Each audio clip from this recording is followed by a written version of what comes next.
Merci à vous trois d'avoir débarqué dans ce débat de l'épisode 12. On arrive petit à petit à la fin, puisque la semaine prochaine ne sont plus que 6, enfin 7.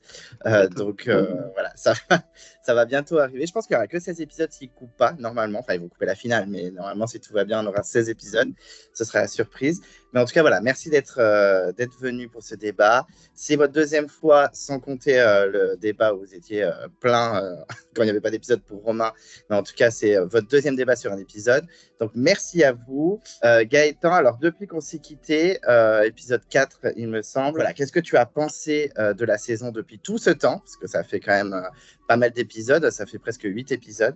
Donc, dis-nous ce que tu as pensé et est-ce que tu as des petits favoris dans ceux qui restent et est-ce que tu as perdu certains de tes favoris en cours de route? Eh bien, moi personnellement, jusqu'à maintenant, j'ai vraiment adoré cette saison. Voilà, disons que ce que j'ai pu voir et ce que j'ai vu en termes de gameplay j'ai beaucoup apprécié à travers toute cette saison. Pour moi, on a eu après le départ d'Elsie d'excellentes saisons avec quelques bons Bladside comme Sarah ou Maxime. Maxime d'ailleurs candidat que je peux regretter, mais bon, il a plus mal joué. Et puis là, par la suite, voilà, on a une excellente merge avec ce côté ping-pong qui marche très bien. Voilà, du rouge-jaune à chaque fois, quasiment à chaque conseil. Donc c'est quand même plutôt assez intéressant. Ça donne quand même une bonne dynamique pour une merge. Et c'est vrai que ça faisait hyper longtemps qu'on n'avait pas eu ça sur une merge. Et c'est vrai que je trouve que sur le coup, le tweet pour l'instant il est très bien utilisé avec du très beau gameplay et surtout des très bonnes réflexions concernant les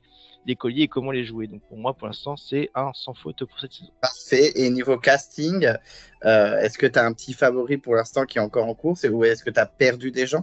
Moi personnellement, en termes de favoris, j'avais parié, on va dire, déjà sur plus ou moins 2 personnes qui sont encore actuellement encore en jeu, c'est-à-dire forcément donc Amri qui aujourd'hui est quand même l'une des grosses forces de cette saison, ainsi que Léa du côté des jeunes qui a su j'ai dit méfiez-vous de ce côté un peu côté caché, parce que clairement c'est quelqu'un qui, à mon avis, si ça va loin, ça peut avoir vraiment une grosse cote de popularité pour la win à la fin. Donc pour moi, c'est vraiment 2 aventuriers qui, à mon avis, vont tirer leur épingle des jeux. Et puis bon, j'apprécie beaucoup aussi Maïssa. J'ai trouvé que j'étais comme assez surpris que finalement ce soit lui qui était finalement le fameux trade des rouges, parce que bon, j'avais bien senti que de toute façon il y a hors de la traîtrise, mais je m'attendais pas que ce soit forcément lui finalement le traître. Donc au final, c'était plutôt une bonne surprise sur la suite. Ok, et donc ça va, à part Maxime, les autres qui sont partis, ça t'a pas trop dérangé? Non, franchement, c'était, je pense, du départ assez logique. Pour moi, c'était du départ assez logique. Et j'apprécie aussi ce côté, on va dire, plus ou moins départ, mais voilà, on va dire sur du mérite. Mais du mérite, on va dire les gens qui sont dire moins intéressants partent en premier. Et ça nous laisse des gens, quand même plus, comme des gens qui sont comme restés assez loin dans le jeu, alors que généralement, ce genre de profil, généralement, on sait très bien en réunification, ça saute assez vite vu que c'est bonne épreuve. Donc c'est quand même bien d'avoir ce côté. Il y avait un peu de logique, on va dire mérite, méritocratie, sans que ce soit trop sur le sortie. Ok, très bien. Et toi, Romain, on s'était quitté avec l'épisode 5. Oui, donc l'élimination d'Emilie, si je me rappelle bien. C'est ça. On s'était retrouvés entre-temps où il y avait un peu du monde, donc c'est vrai qu'on n'avait peut-être pas eu ton avis dans les détails. Donc, depuis l'épisode 5, comment ton avis a évolué? Et est-ce que tu as encore des chouchous ou est-ce que certains ont dégagé en cours de route? Alors, pour ce que je dirais de la saison, je passe un bon moment dans cette saison. On est franchement dans une saison de bonne qualité. On n'est pas sur les meilleures saisons de tous les temps, mais il faut voir la fin de la saison, du coup. Mais franchement, je passe un bon moment. Je trouve le montage est toujours aussi bien fait. Je trouve qu'il y a des surprises. C'est toujours intéressant d'avoir des surprises. Je trouve que le jeu de Meissa est assez intelligent, même si, bon, j'en reparlerai peut-être un petit peu plus tard. Il y a des moments où il m'agace un peu, mais Mais donc, je trouve qu'il est suffisamment intelligent. Je trouve qu'Amri joue très bien avec les armes qu'on lui donne. Parce que on lui donne des armes. Enfin, il les gagne, ces armes plutôt. Donc, franchement, c'est bien. J'avais un peu peur des colliers, mais vu que c'est les colliers, vu que tu les gagnes, je trouve ça un peu moins fort que si on les donnait comme ça au hasard ou si on devait les trouver. Je trouve ça bien de les gagner sur l'épreuve. Donc, franchement, pour l'instant, la saison de bonne qualité. J'attends de voir la suite, même si souvent les résultats des épisodes me déçoivent personnellement, dirons-nous. Et niveau casting, t'as des petits favoris qui sont toujours là? Alors, si on se rappelle bien de ce que j'avais dit à l'épisode 5, mes préférés c'était Maxime, Jean et Mégane. Comment te dire? Oh my god, putain, Comment te dire? pire épisode. C'est pour ça que j'ai créé le hashtag On veut Jean dans le All-Star. Voilà. C'est bon. Non, je suis dégoûté, j'étais dégoûté hier. On va parler, hein, du coup. J'étais vraiment dégoûté. Donc là, ce qui me reste en chouchou, il m'en reste qu'un. Il m'en reste qu'un et ça va faire grand bruit, c'est David. Ah, mais oui, mais moi, ça, j'ai évolué aussi. Ça va mieux. Moi, c'est depuis le début, en fait, depuis l'épisode 2-3, je l'aime bien, David, que avant, c'était pas vraiment le cas. Moi, je l'ai toujours bien aimé, David. Donc, il me reste que lui.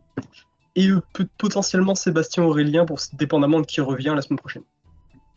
On verra qui c'est qui revient.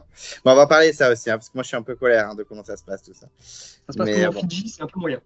Oui, exactement. C'est André Maxime, c'est insupportable. Bon, en tout cas, ok. Et Axo, épisode 5, t'étais avec Romain, il me semble aussi. Donc, comment ça a évolué depuis tous ces épisodes? Et est-ce que des chouchous sont encore en course ou est-ce que tu en as perdu en cours de route? Exactement, ouais. Donc, la dernière fois que j'étais venu, c'est lors de l'épisode 5.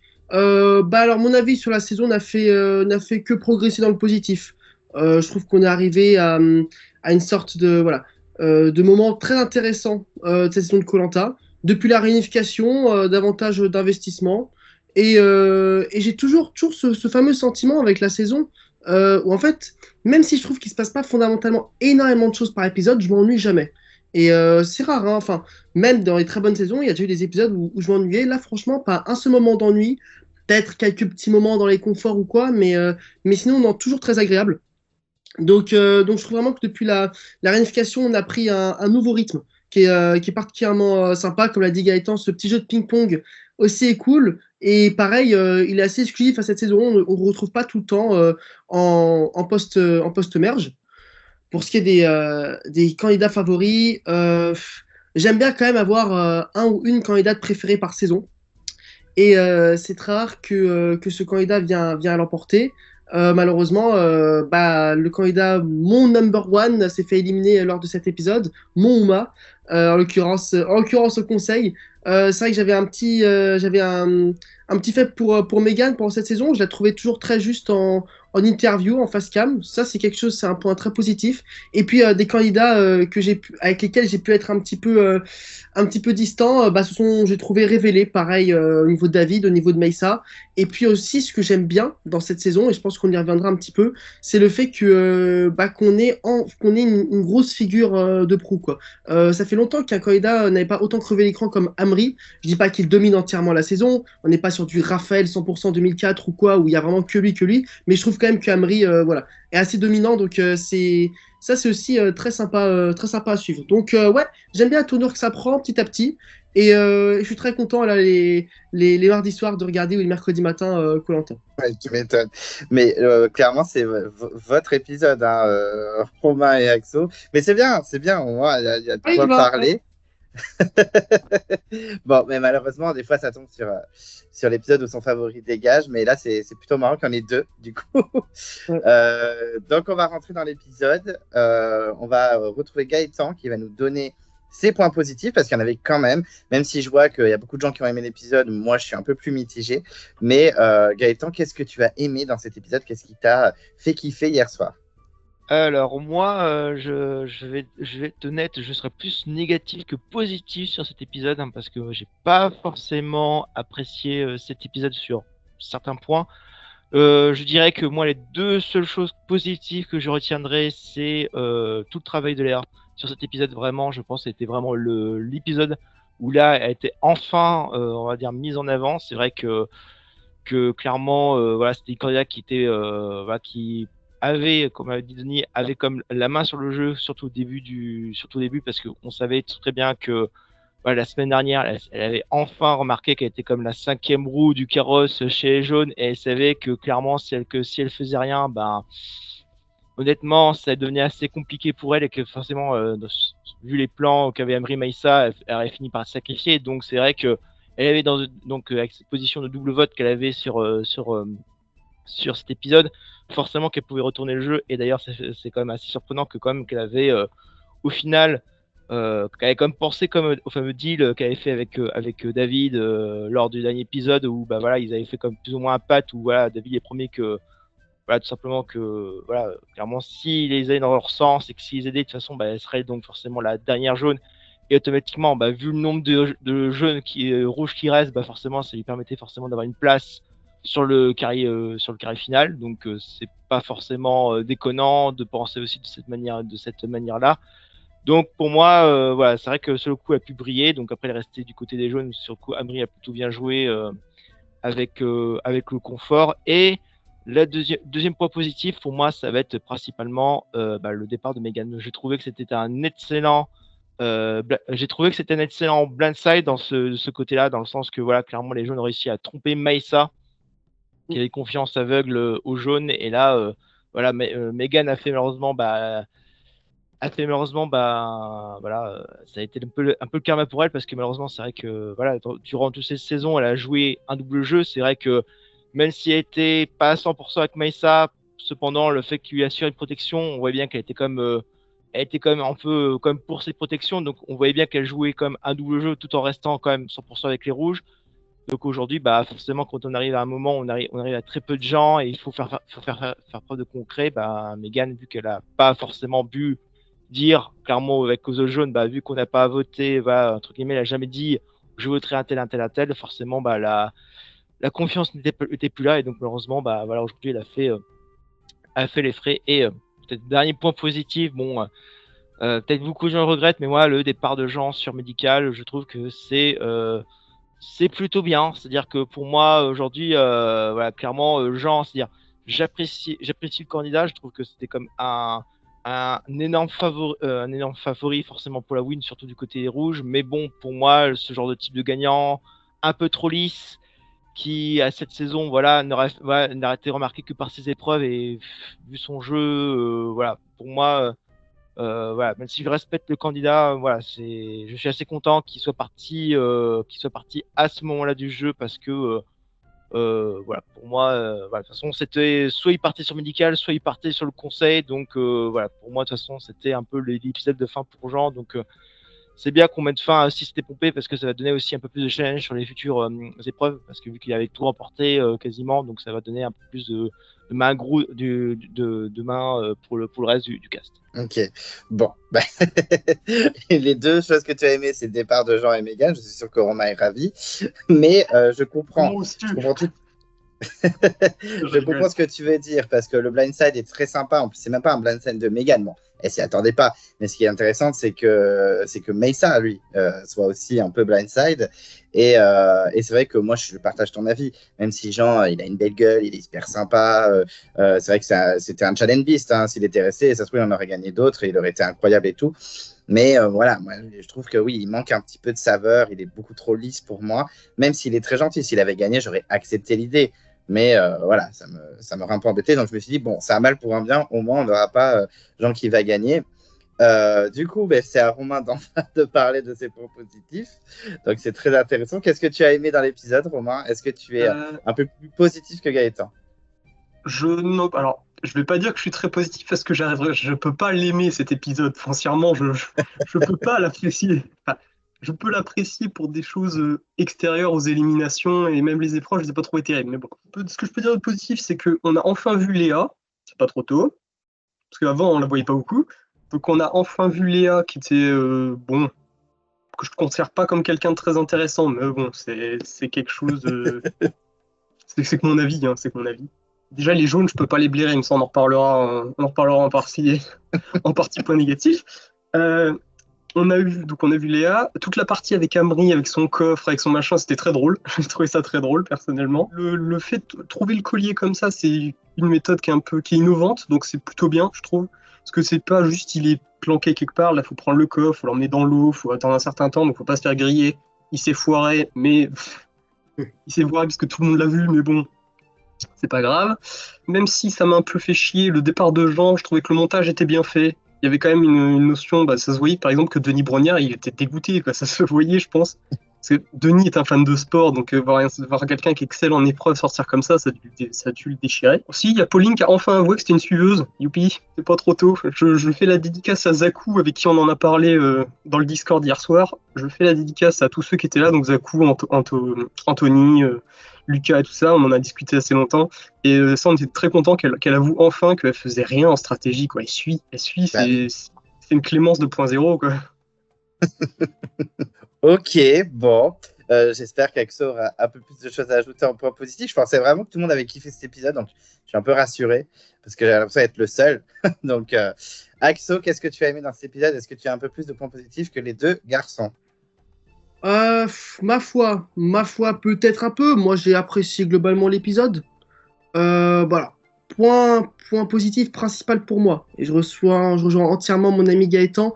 L'élimination de Jean, pour moi, une très bonne chose qui ait pu arriver à la saison. Voilà.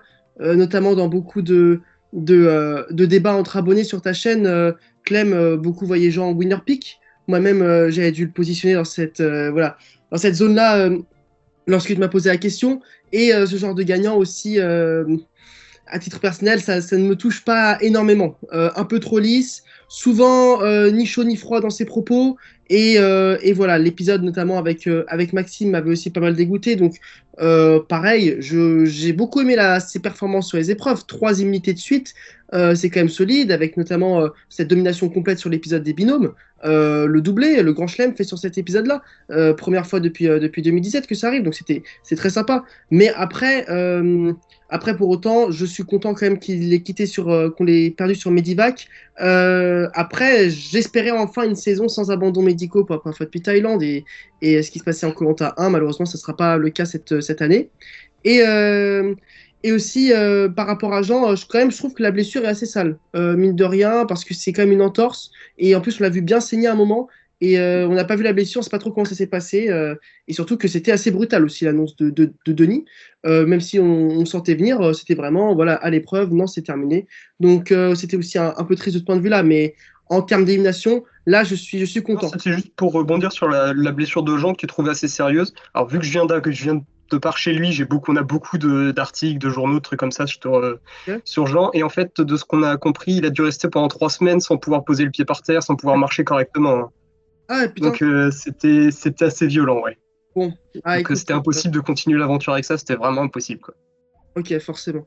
Pareil, alors même si c'était mon aventurière préférée de la saison, encore une fois pas non plus de très loin, mais on va dire que c'était officiellement ma préférée de la saison. J'ai bien aimé l'élimination de Megan parce que ce côté double blindside, à la fois de l'éliminer, pas pour nous spectateurs, mais pour l'éliminer et pour Maïssa, ça c'était un beau coup. C'était aussi sympa. Pareil, j'aime bien les épisodes où se révèlent des candidats. Donc Léa, l'avoir un petit peu plus face cam, l'avoir davantage impliqué en stratégie aussi, c'est quelque chose de sympa. Et contrairement à toi, Romain, par contre, les épreuves, moi j'ai bien aimé. Je suis un grand fan d'épreuves de statique, donc le confort avec l'apnée, je trouve toujours sympa. Même si j'ai l'impression que la performance globale n'était pas excellente. Tout le monde est parti à peu près assez vite quand ça s'est baissé, la grille. Et puis l'espèce d'épreuve qu'on a eue là en immunité, relativement inédite. Moi j'ai noté, je sais pas, que j'aimais bien l'esthétique de l'épreuve. Alors comment expliquer ça? C'est-à-dire que j'aimais bien ce que ça donnait, le rendu télé que ça donnait, avec les deux, le modèle et la structure à composer. Je trouvais que l'épreuve était compréhensible, s'enchaînait bien, pas mal d'échecs des candidats qui avaient l'air un peu dragés, etc. Non, moi c'est une épreuve qui m'a plutôt plu. Victoire en plus de Léa, du coup, pour couronner cet épisode qui est un petit peu plus axé sur elle. Et puis voilà, la petite stratégie continue, la saison fait son bonhomme de chemin. On arrive vraiment aux épisodes clutch, donc c'est sympa. Après, encore une fois, le problème avec l'abandon médical, c'est le retour soit d'Aurélien, soit de Sébastien avec la méthode Fidji. À voir ce que ça va donner. Pas spécialement hypé pour ça. Mais bon, après, ça fait toujours un petit duel en plus, hein, donc c'est sympa aussi de voir une épreuve supplémentaire. Mais dans l'idée, c'est pas quelque chose qu'on apprécie énormément. Quoi qu'il en soit, épisode globalement cool, même si pas tout était non plus excellentissime. Ok. Si, Julie et la lessive, petit moment marrant. Ah si, c'est bon, j'ai un autre point positif. Voilà, j'ai vraiment un Voilà. Julie n'a pas sorti son toutou youtou. Si, elle l'a sorti à un moment, je crois, non? Elle l'a fait? Je Non? crois pas. J'ai cru Ah, je suis entendre. pas sûr, parce qu'on était à 6 en Discord, aucun l'a entendu. Ok. Non, je crois qu'elle l'a pas dit. Ouais. Non, Ça, on c'est l'a un pas point dit. positif, parce Ah, qu'elle ça me gonflait avec ça. Ah ouais, ok. Dans la lessive, c'était marrant, le coup de la lessive, c'était sympa. Ça. Officieusement, voilà, deuxième épisode, elle dit pas tout YouTube. Hein. Voilà, on compte maintenant. 2 sur 12. Bon ratio, ça. Alors, du coup, les points négatifs. Gaëtan, qu'est-ce que tu n'as pas aimé dans l'épisode? Alors, beaucoup de choses que je n'ai pas aimées. Alors, on va commencer par l'une des premières choses. On va parler de ce fameux confort. Alors, ce confort avec Léa et Amri, trop long, sans saveur. Franchement, voir des gens se doucher, ça sert à rien.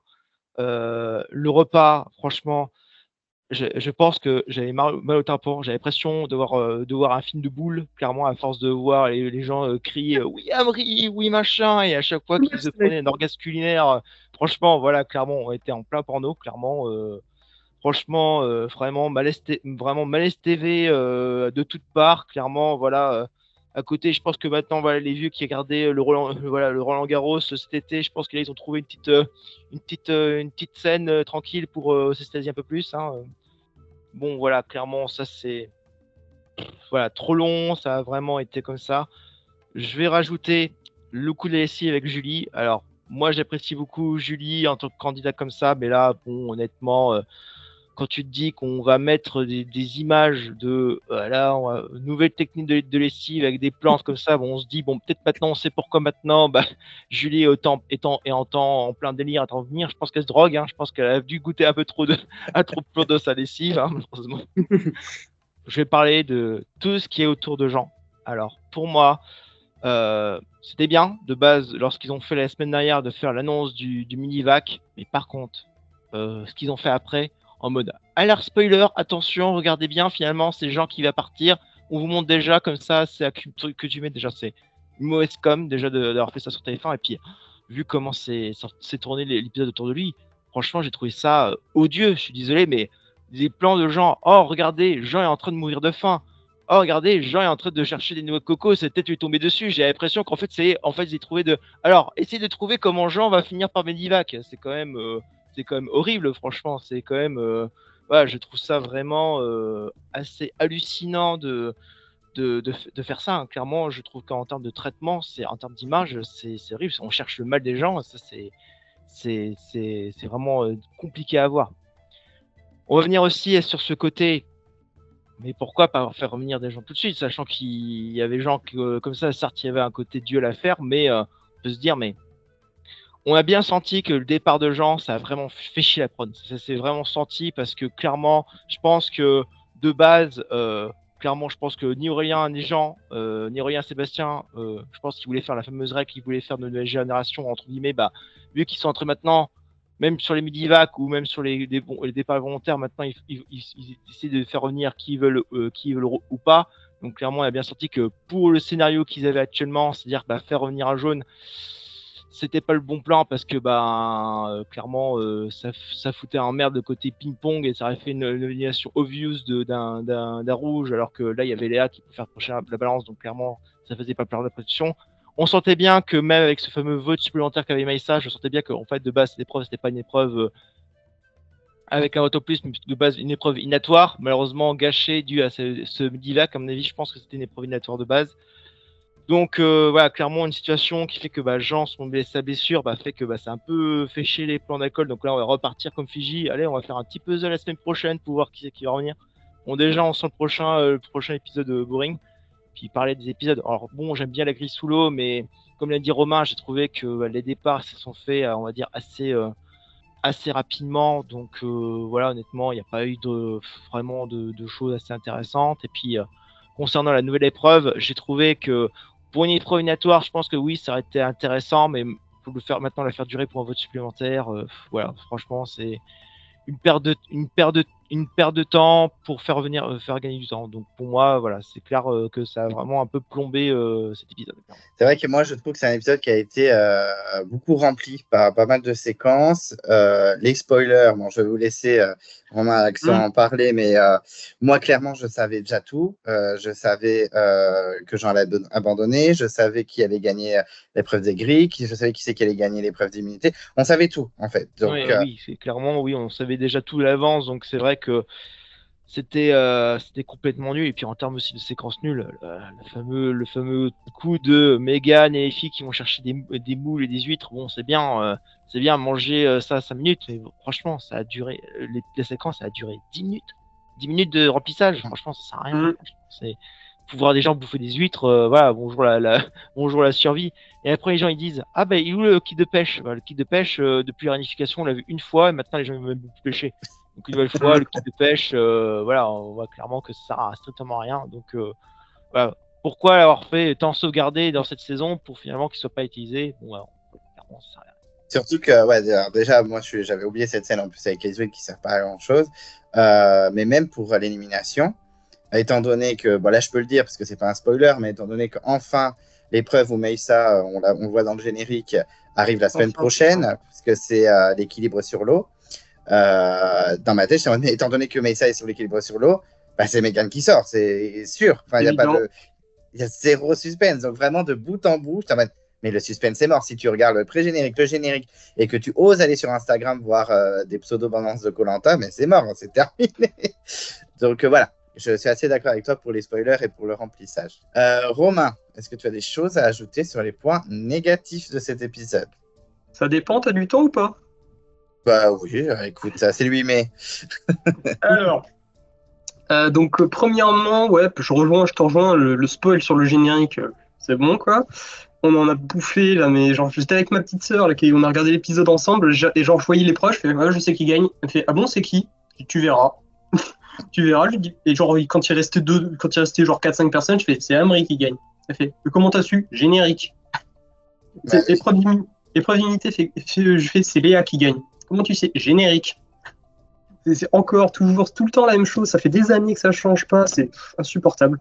Ensuite, pour l'abandon médical de Jean, bah, bon, outre la déception que j'ai moi-même ressentie, la déception qui était à la hauteur de mes espoirs,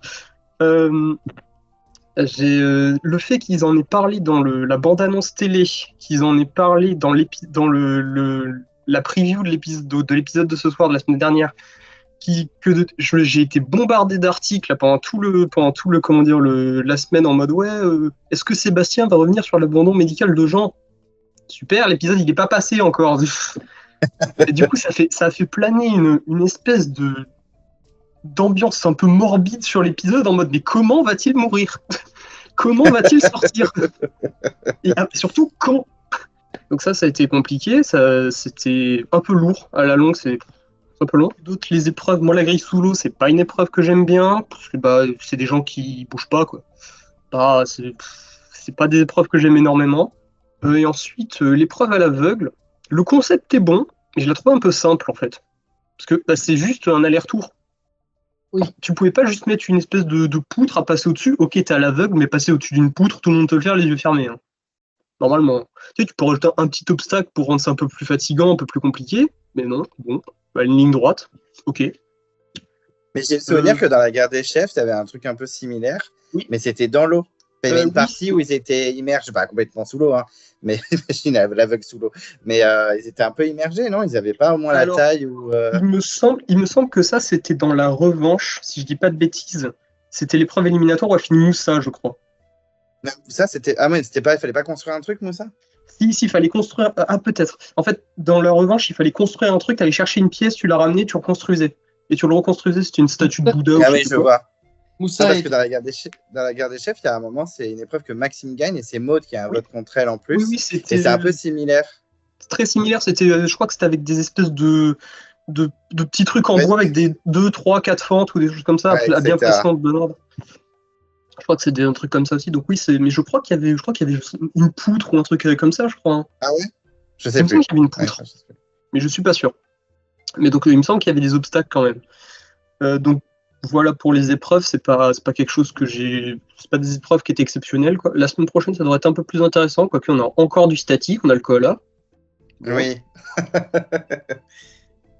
Au moins il y a le duel et l'équipe sur l'eau, c'est déjà pas mal. Moi j'ai pas aimé tout le discours après, le discours des jaunes qui étaient en mode ouais, les rouges c'est des faux culs et machin et trucs. J'étais en mode oh soyons sérieux 2 minutes. Soyons sérieux, c'est quoi? C'est Pauline, je crois, qui a dit ouais, les rouges c'est des faux culs. Elle fait quoi, Léa, en allant voir David en lui faisant croire qu'elle va voter pour Meissa, quoi? C'est pas être faux cul, ça aussi? Meissa, je l'ai trouvé détestable dans cet épisode. Mon Dieu, je crois que c'est au tout début, il dit quand il parle du moment où Aurélien le balance au conseil, il dit oui, j'avais tout prévu, bien sûr. T'avais tout prévu, bien sûr. Oui. Le fait que ça fait quand même le 3e collier qu'a Amri, ça fait beaucoup. Bon, après il les gagne. Bon, il les gagne, je peux rien dire. Les autres ont qu'à être meilleurs, hein, c'est tout. Oui, il les trouve pas en mode bonjour. Ça, voilà. Lui, au moins, il les gagne, donc là, il n'y a pas de souci. Concernant Amri, je crois que maintenant c'est un record parce qu'officieusement, c'est quand même la première fois, je crois qu'un candidat gagne autant que collier sur le coup, officieusement. Oui, du coup, c'est un record. Je crois que c'est ça. Magali dans Fidji, elle en a que 2. Deux. Que 2, oui. 2 et encore, il y en a un, il était à Tiffany à la base. Oui. Elle en a utilisé 2, mais il y en a un que c'est pas elle qui l'avait. C'est ça. Je vais redire les choses qu'a dit Gaëtan. Le confort était trop long. Le retour de Sébastien Aurélien, ça n'a aucun sens. Ah oui, je veux qu'on en parle de ça, parce que c'est un scandale. Hein. Même si j'aime bien Sébastien, mais qu'est-ce que c'est que ce bordel? Déjà, pourquoi ils n'ont pas fait venir?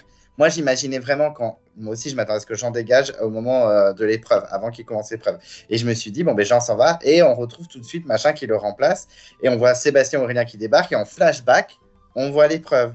Ou alors, il arrive après l'épreuve, on le voit débarquer, on voit l'épreuve, le duel, et ensuite on voit débarquer sur l'île, et en mode, par contre, il ne peut pas voter au conseil, et il a l'immunité, quoi. Ouais. Je m'attendais à ça, moi. Ça fait un peu bizarre, parce que Mégane, entre-temps, elle vire. C'est un peu chelou, quand même. De toute façon, ça se voit que vraiment, là, ça se voit que la production a vraiment les boules de ce départ de Jean, parce que ils avaient tout prévu dans leur petit papier en mode, voilà, cette épreuve-là, c'était une épreuve inatoire, c'est bon, on sortait quelqu'un, on était sur nos chiffres, tout allait bien.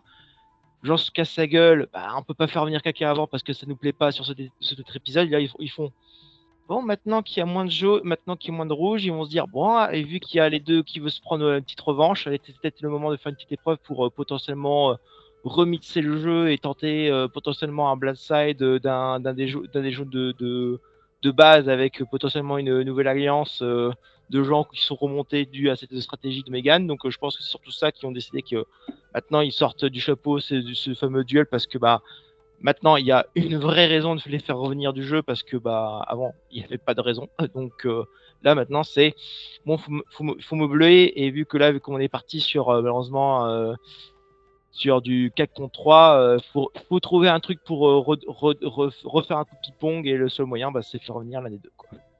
Un peu chelou, quand même. Moi, je suis pas content. Hein. Ouais, moi, ça me rappelle la fois où Romain avait été éliminé. J'étais un peu énervé. J'étais en mode, ouais, mais Romain, il peut pas revenir, lui, il vient de sortir.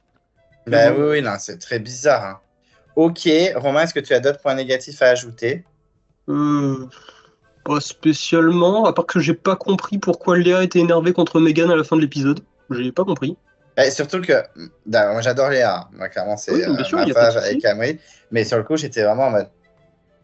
Mais en même temps, elle essaie de se défendre comme elle peut, elle joue un double jeu exactement comme toi, parce qu'il y a quand même 3 candidats qui jouent double jeu. Oui. T'as Meissa qui a joué double jeu, t'as Mégane et on a Léa maintenant. Donc en soi, elle a bien fait de l'attaquer au final, puisqu'elle a réussi à la sortir. Le problème étant que Léa, elle a choisi de jouer double jeu, Mégane, elle a pas choisi, c'est Meissa qui est venue la voir en mode viens, tu viens avec nous. Bah non, j'ai pas envie. Oui, Mégane, c'est surtout à cause de Meissa qui s'est retrouvée dans cette position de double jeu, et c'est pour ça que Léa est aussi, on va dire, plus ou moins remontée contre Mégane, parce que le truc, c'est que Mégane a bien fait comprendre, bien fait sortir que, en fait, elle assumait pas, en fait, qu'elle était 100% rouge, et que oui, alors, elle jouait pas un double jeu, mais pourtant, la position, ça lui plaît. Elle veut pas voter Meissa, mais entre guillemets, voilà, elle fait des trucs en mode machin, et en fait, à un moment, elle dit, écoute, meuf, faut être honnête, hein, c'est-à-dire que faut dire en fait dans quelle position tu étais, et aujourd'hui bah voilà, ton double jeu tu le payes. Moi j'ai joué à double jeu, mais moi j'assume mon double jeu, contrairement à Megan qui certes a été obligée d'être dans un double jeu, mais pourtant voilà, au final ça lui plaisait bien, hein. C'est-à-dire qu'encore Megan était en mode ah vas-y, j'ai pas encore voté Maïssa parce que bah finalement dû cette promesse machin, donc au final comme ça à chaque fois c'est Megan, c'est alors oui je suis 100% rouge, mais cependant au cas où, de toute façon, avec le plan de Maïssa, je suis comme en sécurité. Donc, ce côté sécurité faisait qu'elle était comme plus ou moins dans la combine, mais qu'elle assumait pas. Surtout que je vais faire une accusation un peu scandaleuse, mais elle aurait pu clairement sauver Cécile. Et elle l'a pas jeté sous le bus, mais elle savait que il y avait des chances que Cécile pouvait sortir, parce qu'elle aurait pu dire non, mais vraiment. J'insiste, il faut voter Pauline et pas Amri, il va sortir son collier. Et elle aurait pu dire bon, écoute, meuf, je te le dis, Nessa, il est en train de faire le double agent là, il faut absolument qu'on vote une autre personne que Amri. Et là, Cécile ne serait pas sortie, puis elle a la chance que ce soit pas elle qui soit visée. Bon, elle s'en doutait parce qu'elle était le pseudo-bras droit de Meyssa, mais elle aurait pu très bien sauver sa copine, parce que résultat, elle a rien dit, elle s'est dit oh, je vais pas me mouiller, et elle a perdu sa copine derrière. Mais parce Ouais, que c'était pas mal, hein. elle savait la position qu'elle gagnait entre guillemets, parce que voilà, si Maïssa de base avait sauvé Megan, c'est que lui il voulait retourner le jeu, parce que de base on a bien compris que chez les rouges, dû à leur plan, la personne qui est sauvée, potentiellement sautée avant la fin, c'était Megan. Donc il avait dit bah, moi, vas-y, je retourne le jeu, je prends celle qui était considérée chez les rouges comme la 5e roue du carrosse, c'est-à-dire Megan, et on retourne le jeu ensemble. Sauf que maintenant Megan m'avait fait bah je reste de rouge. T'as Meïssa qui est en train de te détrahir, donc déjà ça me fait ça fait enfin une place chez les rouges dans l'orientation.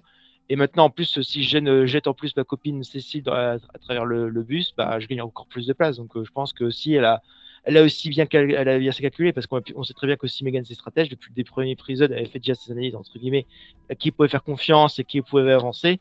Donc voilà, elle sait quand même aussi bien placer ses pions, et elle n'est pas aussi innocente qu'elle laisse le prétendre. Ouais, clairement, parce qu'elle tombe des nues, elle dit à Maïssa, ouais, t'as voulu me protéger, maintenant je suis dehors. Mais meuf, je t'aime bien, hein. Moi je l'aime bien en plus, Megan. Mais t'as beaucoup joué aussi. T'aurais pu très bien dire, bon, ben Maïssa, c'est un gros traître, et on est 4 rouges, Jean, Cécile, Megan. Ah oui, il y avait David aussi dans le game. Bon, elle aurait pu trouver autre chose, mais c'est vrai que, je sais pas, je trouve que bah, c'est un peu l'arroseur arrosé, quoi. Mais après, c'est vrai que, comme tu as dit, Romain, ouais, un peu bizarre le fait que Léa, vraiment, on dirait qu'elle est vraiment le seum contre Megan, tu vois. Moi, ouais, je veux la voir sortir du jeu. Après, c'est peut-être passé un truc en off qu'on n'a pas vu, hein. Ils sont spécialistes ces derniers temps sur l'LP. Ouais. Très clairement. Ouais. Mais c'est ce qu'on comprend plus concernant Léa, dans le sens que déjà aussi, je pense qu'il y a aussi le fait, et c'était déjà quelque chose qu'avait partagé avec Pauline aussi sur l'épisode qu'on a pu voir, c'est que le fait que bah voilà, Pauline et Amri déjà la veille avaient gardé le feu à eux tout seuls, et quand ils voyaient que les rouges ne faisaient aucun effort, je pense que si Léa, qui est aussi pro-mérite et compagnie, si forcément Pauline lui a révélé, je pense que ça a rajouté un peu plus de grain à moudre dans ce côté de base. Il voulait déjà jarter quelqu'un comme Megan parce qu'il faisait pas confiance, mais en plus elle joue, et en plus maintenant elle commence à s'économiser. Je pense que pour ses propres valeurs à elle, je pense ça a ajouté, ce côté-là, un peu plus de grain aussi dans la raison de pourquoi on veut virer aussi un peu plus Megan que le reste, quoi. Sûrement. Et puis il y a beaucoup de trucs en off, hein, parce que par exemple, on voit Julie qui pète un câble à cause de Megan parce qu'elle parle trop de stratégie. Donc ça, peut-être qu'au bout d'un moment, elle parlait beaucoup trop de stratégie aussi auprès de Léa. Et aussi, ce que je pense qui a été en off, c'est quand Amri choisit Léa pour le confort. Moi, je ne serais pas surpris que ce soit Pauline qui soit allée voir Amri en disant bon, si tu gagnes un confort, tu choisis Léa parce que là, elle est en train d'hésiter à changer de stratégie. Elle a l'impression qu'on ne lui fait pas confiance. Donc, ça se trouve, c'est Pauline qui lui a passé un petit mot à Amri. Hein. Petit truc que je rajoute, c'est qu'au conseil, Megan, je trouve qu'elle a fait le pire choix possible pour donner son vote noir. Parce que le donner à Julie, qui est pas du tout stratège, on l'a vu, ça la gonfle même, c'était l'erreur à pas faire. Pour moi, il fallait le donner à David. Mais bon, c'était le truc à pas faire. J'étais surpris aussi. J'étais assez surpris qu'elle le file à Julie et pas à David. Ouais. Ok, Axo, tes points négatifs sur cet épisode, qu'est-ce que tu n'as pas aimé de ton côté? Bon, alors là, le plus gros point négatif, comme souvent, d'ailleurs dans les épisodes de cette saison et même dans les épisodes de Koh-Lanta en général, c'est le confort, Longuet. parfois un poil gênant, un poil cringe, et pas spécialement percutant, encore une fois. On n'a pas non plus un rapport à l'habitant très poussé dans ce confort, donc voilà, rien de fou. Enfin, ventre mou de l'épisode, clairement. Sinon pour le reste, comme vraiment point négatif, comme vous l'avez dit, il y avait un peu plus de remplissage que dans d'autres épisodes, j'ai trouvé aussi. Euh, mais en somme, à part la finalité en soi, qui me plaît pas plus que ça dans l'élimination de Megan, bah, j'ai rien trouvé réellement de plus que ça déplaisant, à vrai dire. Pour moi, c'est plus un épisode 70-30 en termes de pourcentage positif, négatif. Je vais rebondir une nouvelle fois sur ce confort par rapport à l'habitant, mais c'est comme deuxième épisode où là, les aventuriers sont obligés de travailler durant leur confort. Déjà, la semaine dernière, on avait Jean qui est obligé de préparer un bateau, construire un bateau, alors que le mec gagne un confort, vas-y, il doit aider les habitants à construire un bateau, mais on s'en fout, et en plus, je sais pas pourquoi il fait ça.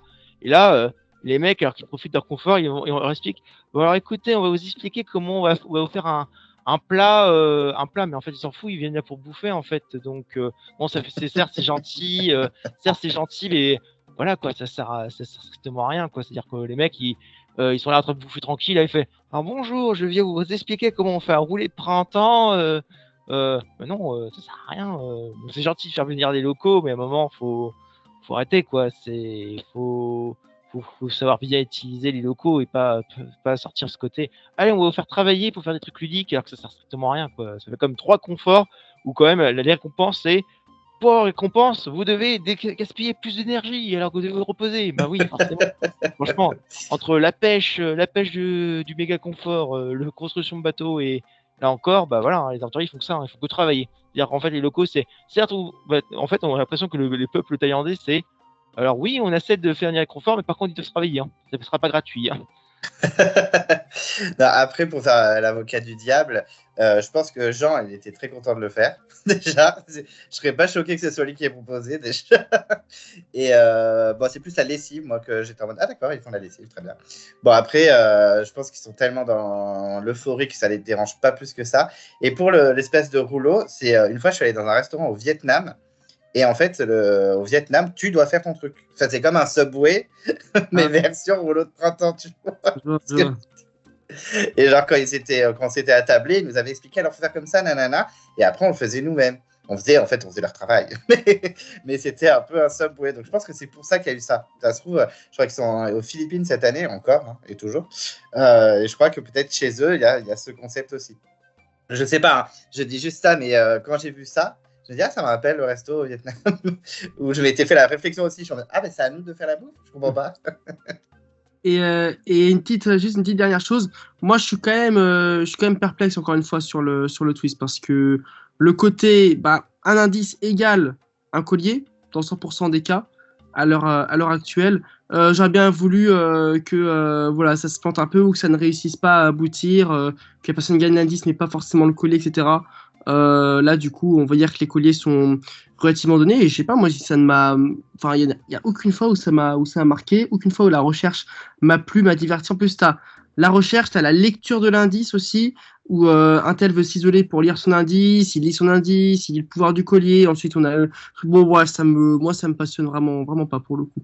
Enfin, c'est global à la saison, hein, c'est pas seulement à cet épisode-là. Oui, là, il y avait un concept, un mécanisme un peu rigolo, où ça devait imploser avec la pression de l'eau. Mais non, à chaque fois, ça ne m'intéresse pas, cette recherche de collier et d'indices.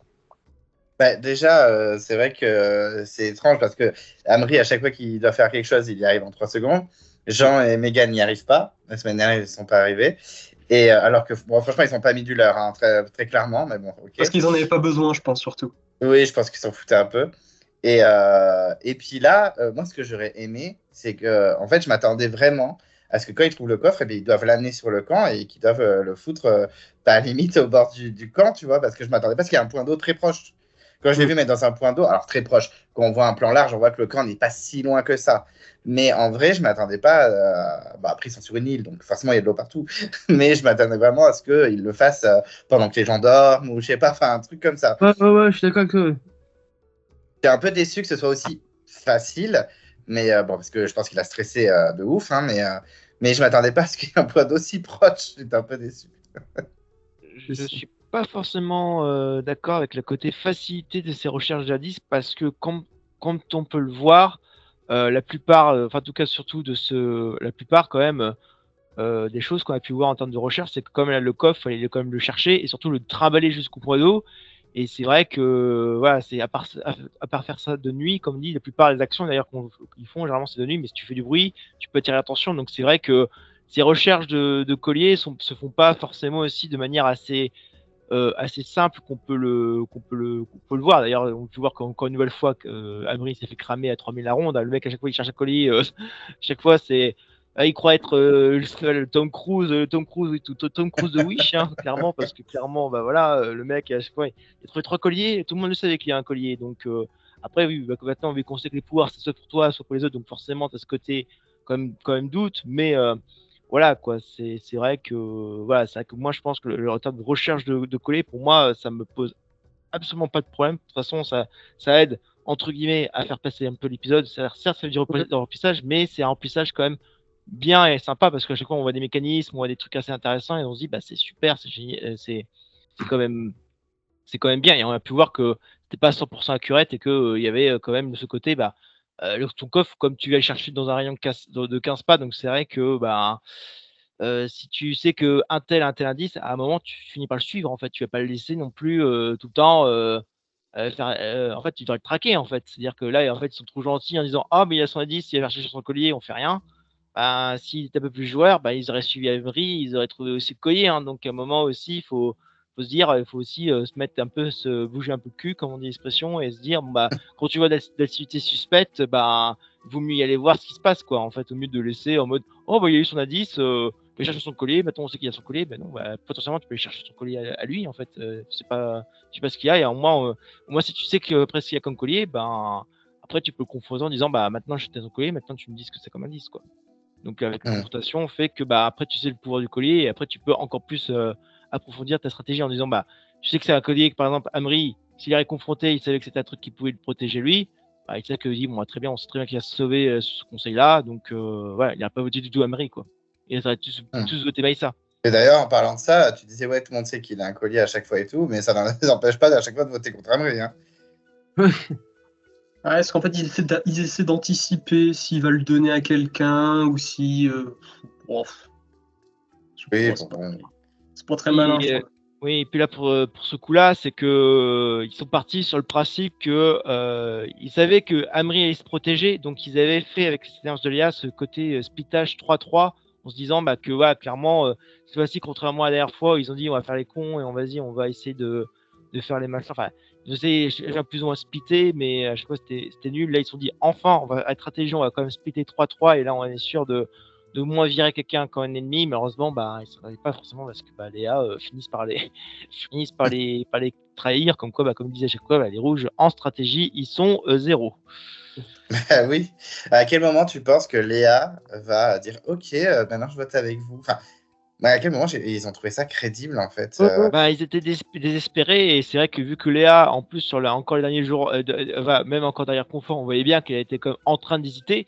On voyait bien que leur travail avait quand même plus ou moins bien fonctionné. C'est-à-dire certes, ils savaient que c'était proche de Pauline, mais par contre, ce qu'ils ont dit, par contre aujourd'hui, voilà, ils ont dit, ouais, peut-être tu ne vas pas voter contre Pauline, mais au moins nous on t'assure une place et de toute façon on va virer les autres avant toi. Donc ils ont dit clairement que voilà, en rejoignant notre alliance, c'était pas aujourd'hui t'es sécure. Donc en fait, c'est vrai que c'est pour ça que Léa était sur ce côté balance parce qu'il s'est dit bah vu que j'étais la cinquième roue des carrosses et que Amri clairement bah il ne m'a rien montré stratégiquement, il a toujours dit mais protéger c'était un tel. Je suis la cinquième roue des carrosses. Pourquoi je ferais mon aventure pour lui en fait, c'est-à-dire que certes je suis jaune, mais si Amri et Maïssa me font la verre je ne sais pas quand, bah en fait c'est que c'est elle la prochaine. Donc il se dit quitte à se mettre à temps les rouges et se dire bah, je suis dans une position de sécurité parce que de toute façon maintenant ils sont plus que 4 donc forcément ils vont rien tenter de moi et vu que c'est orientation c'est un 5 ben il se dit bah voilà la notion de facilité la facilité fait que bah si je veux avoir une place en orientation rouge, quoi. Ok, alors maintenant on va parler de vos espoirs et de vos craintes pour la fin de la saison, parce que maintenant on peut parler de la fin de la saison. Hein. Il ne reste plus que 4 épisodes minimum, 5 maximum. Gaëtan, quels sont tes espoirs et tes attentes, tes craintes aussi sur cette fin de saison? Pour moi, je pense que mes espoirs, c'est que je pense qu'on va quand même avoir, je pense, avant les interminables, le poteau et orientation, je pense qu'on aura quand même, je pense, 2 derniers épisodes qui seront intéressants en termes de jeu. Donc je pense qu'en termes d'espoir, déjà, je pense qu'on aura quand même du bon contenu sur l'ensemble de la saison, à part bien sûr la fin. Malheureusement, la crainte, c'est j'ai bien peur de déjà un peu savoir comment va se terminer un peu cette saison et potentiellement qui a le plus de chances de arriver jusqu'à la fin et gagner. Et donc forcément, vu la capacité de saison et vu comment les gens ont pu jouer cette saison, je pense que même si j'aimerais bien la personne qui pourrait potentiellement gagner, pour moi, par rapport à la saison qui a été jouée, je trouve que forcément c'est pas quelqu'un qui mériterait de gagner vu la teneur de la saison. Et Romain, toi, quels sont tes espoirs et tes craintes sur la suite de la saison? Je n'ai qu'un seul espoir, la victoire de David. C'est mon seul espoir. Je sais que ça n'arrivera pas. Ouais, je pense que tu peux t'asseoir dessus, oui. Je pense que c'est mort. Tous les autres candidats, je ne les aime pas. Tous, sans exception. Et à part Sébastien Aurélien, sauf que je ne veux pas que Sébastien Aurélien gagne parce que je refuse qu'un gagnant soit revenu. J'ai horreur de ça. Et du coup, ça me laisse pas beaucoup de choix, quoi. C'est mon seul espoir, c'est que David gagne. Il y a très peu de chance, ça n'arrivera jamais. Il a beau avoir un très bon social, il gagne jamais face à une Pauline, face à même une Léa, il gagne jamais. Et puis il atteindra sûrement jamais le carré final. Mais bon, il y a peu de chance. À moins qu'il nous fasse une ravière sur l'équilibre sur l'eau et qu'ensuite il regagne encore, c'est impossible. Improbable. Les craintes, c'est que moi ma crainte, c'est que je pense franchement m'ennuyer à la fin de saison. Parce que si David sort, je vais vraiment être en mode c'est le combat entre des gens que j'aime pas. Donc c'est un peu con. Mais c'est purement personnel, ça y est. Si vous aimez les autres candidats, moi je m'en fous, hein, c'est votre truc. Hein. C'est purement personnel, cette crainte. Et une crainte que j'ai, c'est que franchement, la pire gagnante pour moi ce serait Pauline. Franchement, ce serait chiant. Mais bon. Donc c'est ma crainte principale, c'est qu'elle gagne. Ça serait vraiment encore une gagnante suiveuse, ça me foutrait un peu les boules, sachant qu'on a eu des bons gagnants dernièrement, ça me foutrait les boules. Mais voilà, c'est mes craintes. Après, on peut avoir des surprises, puisque là, il y a Sébastien et Aurélien qui vont débarquer. Je pense qu'ils vont être colères. Je pense qu'ils vont pas dire à Emery, ok, je te suis dans ta stratégie, pas de souci. Donc non. Meyssa, il peut être très très colère aussi d'avoir été pris pour un lardon par les 3 jeunes. Ouais. On ne sait pas. Hein. Franchement, honnêtement, en fait, je vois tellement pas. Par exemple, imaginons que c'est Sébastien qui revient. J'imagine tellement pas Sébastien s'allier avec Julie et David, mais en même temps, je le vois tellement pas aussi s'allier avec Amri que du coup. David, ça pourrait peut-être aller, mais Julie, non, j'ai aucune chance. Ouais, mais du coup, ça va. Il n'y a aucune domination d'alliance. Ouais. Donc on verra. Il faut y croire. On ne sait jamais. C'est vrai que David, je serais vraiment sous le choc s'il gagne. Honnêtement. Mais s'il est face à Amri ou Meyssa, il peut l'emporter. Hein. Pouvoir. Et pour ça, il faut qu'il arrive à tout gagner. Et vu comment même maintenant Denis se fout sa gueule sur sa performance sur les épreuves. Ça là, rappel de points négatifs. Est-ce qu'on peut arrêter le bashing de David sur toutes les épreuves, s'il vous plaît? Il n'a rien demandé, le pauvre. Le pauvre, il n'a rien demandé, quoi. Ils se prend plein la gueule. Un jour, je pourrais potentiellement faire ma dédicace. Je fais ma dédicace parce que bon, je sais que je vais rien gagner cette saison. Je suis désespéré, je vais quand même ma dédicace à la famille. Coucou, je suis là, mais voilà, mes chances de gagner sont maintenant très minces et ouais, mais oui. Voilà, je suis là. Je suis là, mais pour le côté, voilà, je suis Pierre Richard, je serai Pierre Richard de cette saison. Ah non, mais quand Denis lui a sorti ça vous fait quoi d'être encore une fois à la traîne? J'étais en mode, mais lâchez-le! Laissez-le tranquille! Vous voyez pas qu'il est déjà mort? Non, je rigole. La référence à un film. Allez. Donc, j'espère qu'il y en a qui trouveront dans les commentaires. Ouais. Axo, tes craintes et tes espoirs pour la suite de l'aventure? Alors, moi, contrairement à vous, je suis plutôt satisfait du casting restant. Voilà. Donc, me dire qu'une de ces personnes-là va gagner, je trouve ça relativement fun. et changeant. Donc, je pense pas être trop déçu du gagnant en général. Après, encore une fois, à voir, il nous reste quand même un bon cinquième quart de saison. Donc, quelques petits épisodes quand même, à voir comment ça se dégoupille.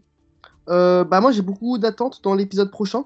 Je pense que ça peut être quand même un épisode assez tournant sur le reste. Donc, avec mon épreuve favorite, l'équilibre sur l'eau, et le retour des éliminés, ça va quand même être intéressant. Donc là, ça peut être une crainte et un espoir à voir comment ça se fait.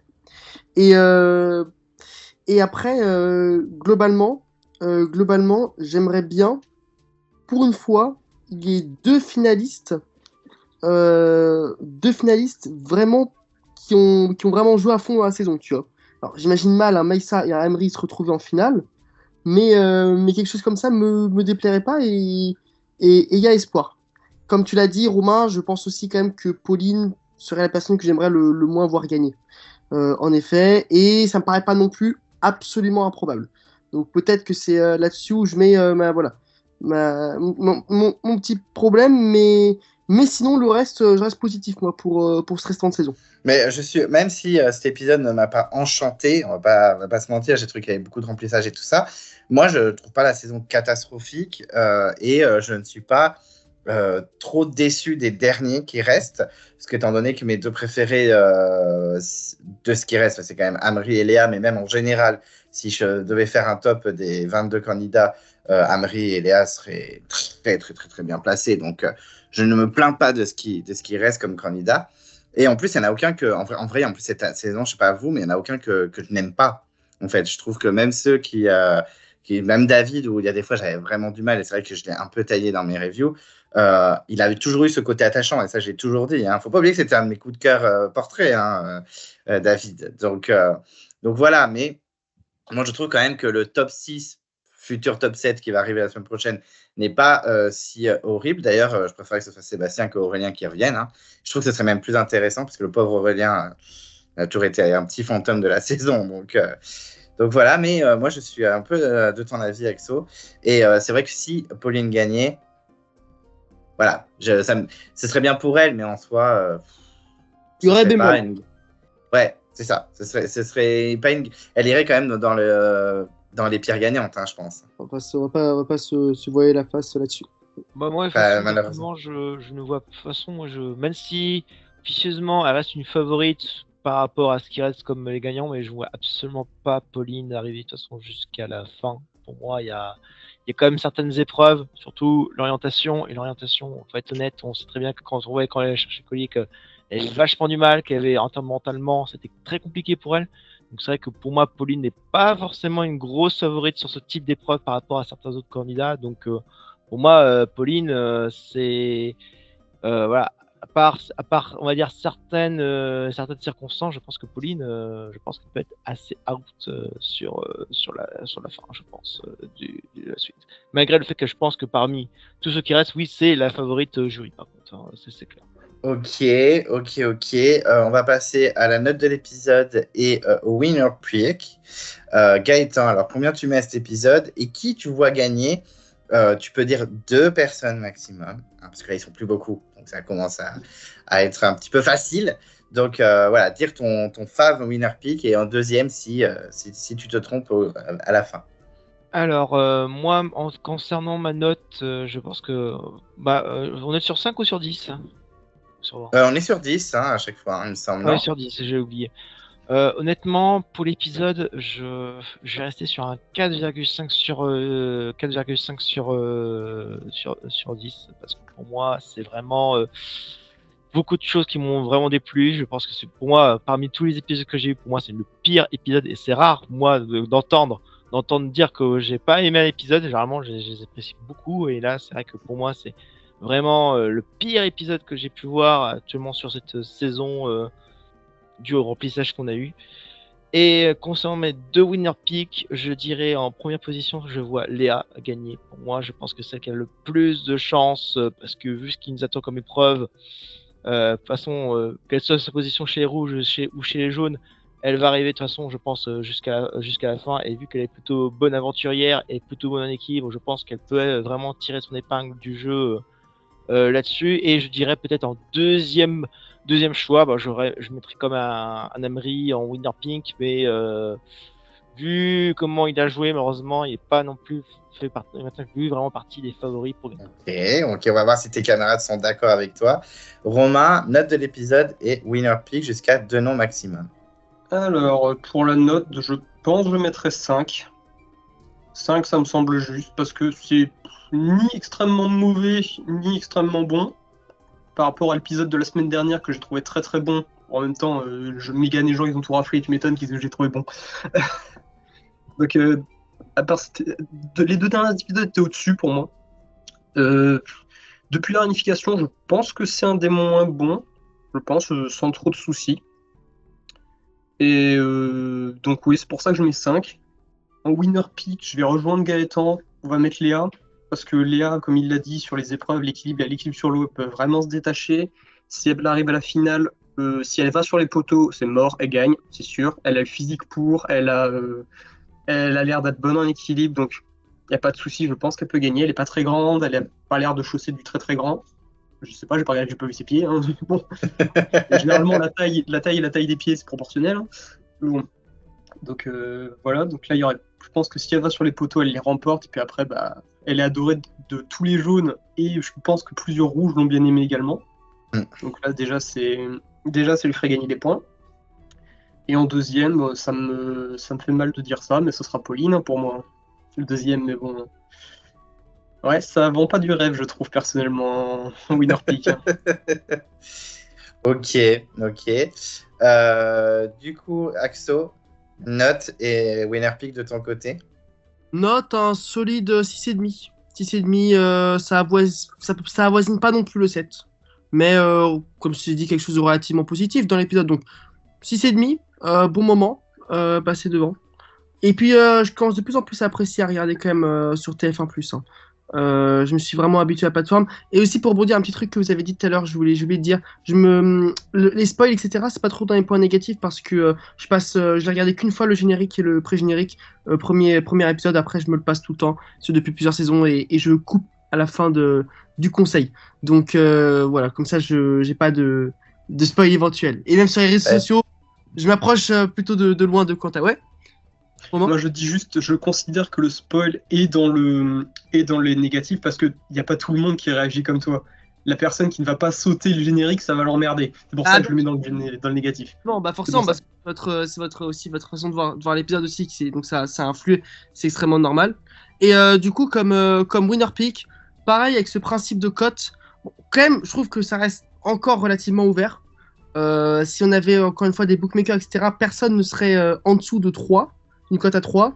Je pense que je vous rejoins aussi vis-à-vis de Léa. Mais pas loin derrière, je pourrais mettre peut-être une victoire quasi surprise de Julie. Je sais pas. Ça me semble pas inopportun. Mais je reste quand même, si j'ai quand même à choisir un objectif, Léa par favorite désormais. Et je pense unanimement pour cette fin de saison. Après, en fait, c'est ce que tu as dit, ce que vous avez dit en fait, tu as dit Gaëtan, c'est qu'à partir du moment où elle est sur les poteaux, ça commence à sentir bon. Voilà. Et c'est ce que je pense. Ok. Bon, du coup, Léa clairement est en tête, hein, parce que moi aussi je la mets première. Clairement, en plus, je crois que c'est Polycrate qui l'a dit en premier dans les débats. C'est lui qui a commencé à dire bon, je vais me risquer, je vais mettre Léa. Et en fait, il aura peut-être raison au final. Bien joué à lui. Bien joué à lui. Faudrait que je revoie tous les winner picks. Pas plié. Oui, mais bon. Mais il faudrait que avant le débat, parce que je pense qu'il y aura un débat où il y aura tout le monde. Je ne sais pas si je le fais pour le dernier épisode ou si je fais un débat bilan après. Je suis en train encore d'y réfléchir. Parce que j'ai peur que les débats finaux soient en mode il n'y a rien à dire. Ouais. Donc, peut-être pour l'orientation, je vais faire un débat à 4 classique. Et après, peut-être pour le prime final, enfin pour l'épisode final, vu qu'il n'y aura que les poteaux, le conseil final et le prime, je me dis, on va faire un débat avec tout le monde, comme ça, on fera un bilan un peu de la saison. On va procéder les candidats en général, et puis voilà. Vu que ça sera là. On va se rappeler de ces fameux candidats qu'on ne se rappelle plus du tout. Donc, ouais. Donc, en tout cas, on en discutera. Mais il y a encore partie de Ouya. On va débriefer sur un prime de 1 heure qui est 3 fois trop long. Ouais, c'est clair. Et donc, voilà. Donc, il faudra que je fasse un petit récap, un petit tableau de qui a dit qui en premier. Mais ouais, donc Léa en first, clairement. Et en deux, bah, moi, je dirais Pauline aussi. Hein, parce qu'Amri, s'il gagne, c'est que en face de Meyssa. Tout le reste, c'est mort. Meyssa, il gagnera jamais. Et Julie, alors là, Axo, si Julie gagne, je crois que tu es le premier à citer Julie en winner pick. Donc, ce serait épique. Mais par contre, ce serait une gagnante vraiment très mauvaise. Ça se base pas sur énormément d'arguments, mais ça peut se sentir hein, comme ça. Donc voilà. Mais non, mais pourquoi pas? Et franchement, tout est possible. Hein. Mais j'avoue que, alors là, j'en reviendrai pas. Hein. Je serais vraiment sous le choc. Bah, finale Julie Meissa. Oui, mais en fait, Meyssa, oui, tu mets n'importe qui. Bah, Mais C'est-à-dire que imagine oui, une finale David Meyssa. Ah, mais je suis aux anges, moi. Bah après, tant mieux pour David. Hein. Il va peut-être ouvrir sa boucherie. Hein. Qui sait, je ne sais pas. Mais en tout cas, oui. Mais Meyssa, c'est sûr. Hein. Contre même une pierre, il perd. Hein. Meyssa is the new Chantal. Hein. On va pas se mentir. Mais C'est un peu bon. ça. Donc voilà, et puis en note, je vais être moins dur que vous, parce que même Axo qui a aimé l'épisode a mis 6,5, moi je mettrais 6 alors que je l'ai trouvé assez irrégulier, parce que je me suis quand même pas trop ennuyé à juste quelques moments au confort. Je sais plus qui c'est qui a dit ça, je sais plus quoi que c'est Axo qui avait dit que c'était un peu cringe. C'est vrai qu'il y a 2-3 moments, je te mets. Mais jamais moi je fais ça alors qu'il y a une caméra sur moi en fait. Mais bon. Moi, pendant cette séquence, en fait, je voyais la vidéo de Anto du Rire. Je me suis dit, qu'est-ce qu'il va pouvoir mettre là-dessus? Ah oui, je pense qu'il a de la matière là. Il va se marrer. Il va se marrer. Ouais, très clairement. concernant la fin de cette saison, on peut aussi potentiellement un peu réfléchir qu'est-ce qui potentiellement pourra rester sur le futur, parce qu'on sait très bien que TF1 a mis comme les armes des armes secrètes, quand même revient répondre après par la suite. Donc au final, qu'est-ce qui va rester de ce twist, surtout à la fin de cette saison? Je pense qu'il y a 2 pistes, à mon avis, qui restent de rester. Je pense que le principe là même de gagner des indices, des avantages, je pense que ça pourrait être potentiellement quelque chose qui pourrait être gardé mais remixé avec l'idée de on fout des colliers mais en plus on fout les fameux avantages secrets. Donc je pense que ce genre de choses pourrait être à mon avis rester. Puis bah après quand on concernant les colliers, je pense que le fameux collier qui sauve 2 personnes, à mon avis, je pense que c'est quelque chose qui va potentiellement rester sur l'avenir, je pense. Mais d'ailleurs, oui, de ce twist, là, vous en pensez quoi? Vous trouvez que ça a été une réussite ou pas? Parce que vu le nombre d'épisodes qui restent, bon, bah, le twist, il est fait, on l'a vu. Est-ce que vous trouvez que c'est une réussite? Est-ce que vous trouvez que ça pourrait revenir dans une prochaine saison ou non, vraiment, c'est un petit échec et ça dégage? Ah, personnellement, moi, j'espère pas que ça reviendra. Parce que les colliers, c'est bien quand c'est rare, quoi. Là, il y en a un par épisode. Généralement, c'est téléphoné, tu te dis oui, bon, bah, c'est bon, il va le jouer ce soir parce qu'il n'a pas le choix. Ça annule quasiment aucun vote. Bon, là, ça en a annulé beaucoup sur Amri, mais bon, c'est parce qu'ils ont splitté, ils ont voté Amri alors qu'il a un collier. Je n'ai pas trouvé ça terrible, personnellement. Moi, le truc des colliers, c'était pas quelque chose que j'ai pris beaucoup. Et c'est ce que je dis souvent, c'est que je vois beaucoup sur Internet les gens qui disent oui, mais Issa et Amri, ils ont un jeu exceptionnel, machin. Tu les mets dans n'importe quelle autre saison, ça marche pas, leur jeu. Leur jeu, il fonctionne parce qu'il y a beaucoup de colliers, en fait. Donc, bon, ça. C'est un peu dommage, je trouve. Oui, je suis très tiède aussi là-dessus. Très tiède, comme tu l'as dit, on a une première partie de saison où pas de votes ont été annulés, ça ne servait à rien. Des colliers immédiats, une recherche d'indices qui, comme je l'ai dit, m'enchante pas plus que ça, et le côté rareté des colliers d'immunité qui est complètement annulé, puisqu'on en a un par conseil, un par épisode. Alors qu'avant, vraiment, même l'objet collier d'immunité, bah, on a du mal à se le remémorer parce qu'on ne le voyait pas souvent. Donc c'est quelque chose, voilà. Je suis pas emballé par le twist, mais moins effrayant que ce que j'aurais pensé à la base. Mais je ne dis pas non plus que c'était ultra positif. Mais t'as très raison, Clem. C'est vrai que la stratégie Amri Meissa n'aurait pas fonctionné partout dans l'histoire de Koh-Lanta. Ah, mais très clairement. Hein. Mais c'est Romain qui l'a dit. Oh, excuse-moi. Et non, mais je rends à César ce qui appartient à César. Oh, c'est pas grave. Moi, le twist en lui-même m'a pas gêné. Pour moi, on est sur une continuité de ce qu'on a eu sur les dernières saisons, c'est-à-dire voilà, comme le Feu Sacré ou le Totem Maudit, c'est-à-dire que c'est les twists qui sont là, mais qui a pas forcément on va dire non plus un gros impact, mais qui a de l'impact, on va dire. C'est-à-dire que voilà. Et puis je pense que sur la suite, sur l'avenir de Koh-Lanta, ça va être un peu comme les armes secrètes, c'est-à-dire que ça va être un peu remanié. Je pense qu'honnêtement, il y a des armes secrètes, c'est-à-dire qu'ils vont voir ce qui a marché, ce qui a moins marché, ils vont voir un peu aussi les avis des autres candidats et du public, et à mon avis, ils vont garder ce qui a gardé, et après, sur la suite, ils vont à mon avis, après garder quand même une bonne partie on va dire de la source la source du twist, mais on n'aura pas comme on a eu comme cette saison, c'est-à-dire des colliers à foison, amour malneux. Je pense que ce sera surtout mixé, je pense, par la suite avec des avantages en mode. Alors cette fois-ci, vous allez potentiellement avoir des indices pour aller chercher, pour trouver des avantages, plutôt que ce côté, on va aller chercher tout le temps des colis. Donc je pense que ce sera plus des avantages pour la suite. Ok, ouais, de toute façon, je pense que, comme tu dis, Gaëtan, ils vont le remanier, hein. Même si le public a pas mal critiqué les armes secrètes, ils nous ont refoutu des armes. Après, ils n'ont pas refoutu le bracelet. Donc, on croise les doigts et jamais, jamais que ça revienne dans l'émission. Mais là, je pense que malgré tout, même si on a l'impression qu'ils ne nous écoutent pas, je pense qu'ils traînent un peu sur les réseaux et ils prennent bien sûr l'avis du public. Là, par exemple, on a eu des colliers. Par exemple, les colliers, ça sauve 2 personnes, sauf la personne qui a trouvé le collier. On a bien vu que ça n'a servi à rien, en fait. Je crois que ça a sauvé personne, hein, ces colliers. Donc, je ne sais pas si ça reviendra, mais dans tous les cas, oui, ils vont sous d'autres aspects, sous d'autres twists un peu remaniés. Je pense que ce genre de twist peut largement revenir, malheureusement. Moi, je voulais juste poser une petite question comme ça, vu qu'on était sur Oui, les vas-y. twists. Je voulais vous poser la question, quel a été pour vous votre twist préféré de l'histoire de Koh-Lanta, rapidement? Très bonne question. Je trouve sur l'ensemble et l'atmosphère de la saison, je dirais les chefs. J'ai jamais aimé les concepts de twists, on peut appeler ça des twists de tribu.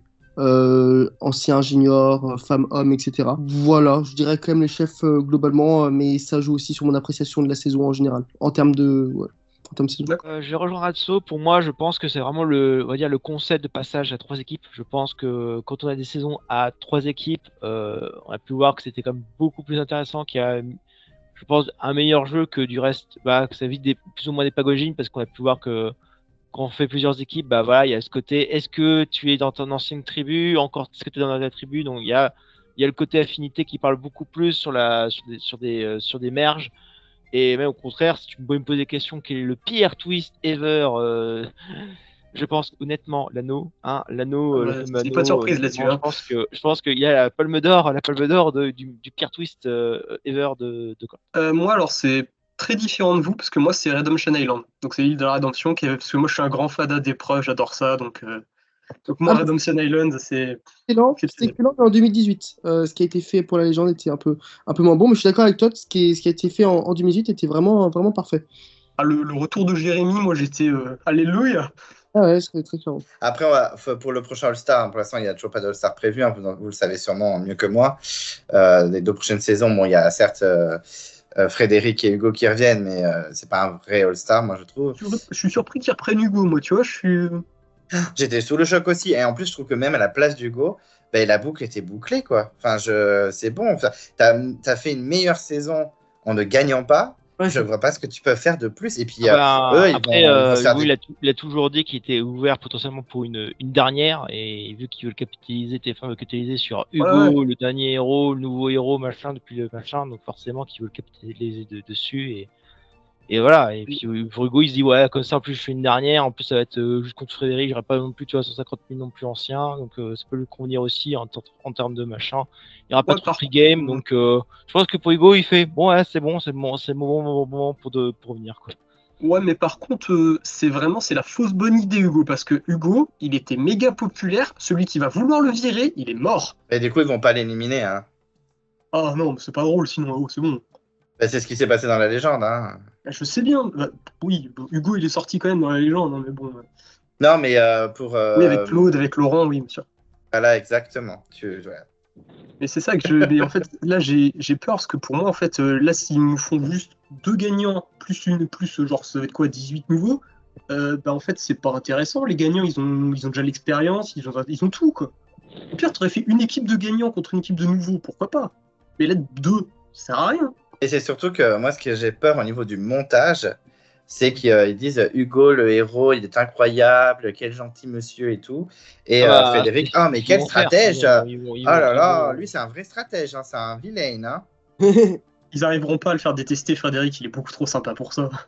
Ah mais Mais le problème de Frédéric, c'est qu'il a quand même plusieurs fois, même plusieurs dit en interview et tout ça, que s'il revenait, il voulait vraiment montrer son côté joueur, quoi. Il voulait montrer que oui, il était joueur, mais il dit clairement, moi je reviens, c'est pour jouer encore plus sale, encore plus. Là, il dit, ouais, clairement, tu me donnes n'importe quel scénario, il dit, moi, vous allez voir, contrairement à la première saison, où, comme je dis, certes j'ai joué, mais j'ai joué un peu tard parce que voilà, parce que c'est ce qui s'est passé sur la saison et qu'il a voulu jouer, mais pas trop.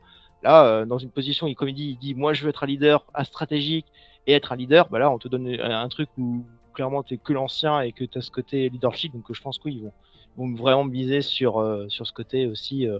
Frédéric aussi, c'est quelqu'un qui peut potentiellement quelqu'un qui peut aller très loin sur cette saison-là aussi, parce que bah, vu qu'il peut être quelqu'un qui fédère et surtout c'est quelqu'un qui a aussi quelque chose derrière la tête.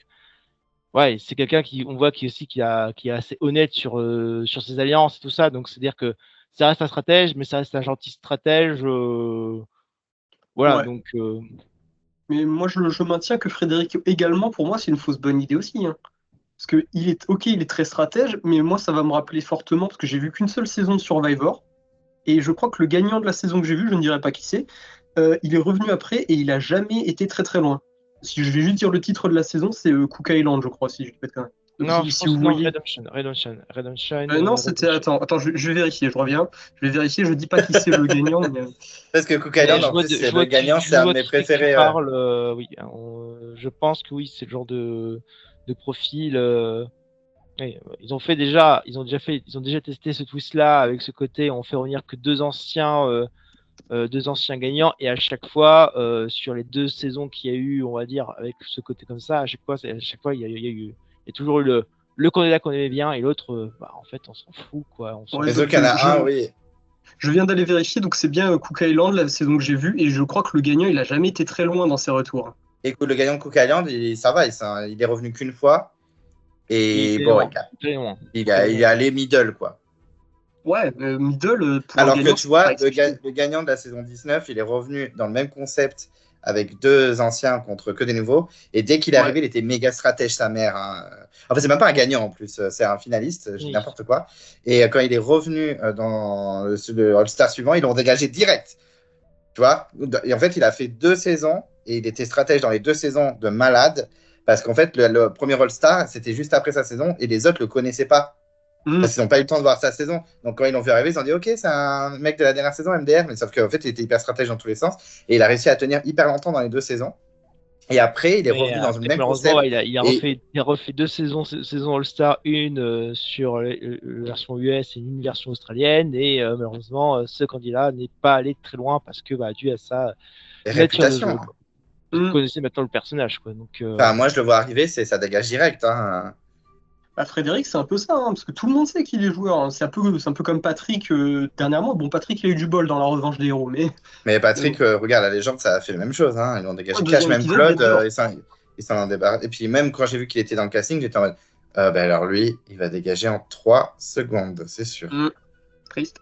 Eh ben, let's go. On se retrouve au Grand Pire pour le dernier épisode. Et au mieux, peut-être avant, on verra comment ça se fait. Ben, merci à vous 3. Merci pour ce débat de cet épisode 12. Merci d'avoir été au rendez-vous. C'était très sympa. Et puis, on se retrouve très bientôt dans divers débats. Merci de nous avoir invités, surtout. À très, très vite. Bonne soirée. Ça fait plaisir. Plaisir, Gaëtan. Bisous. Salut. Allez, bonne soirée. Salut. Bonne soirée, merci à tous. Salut.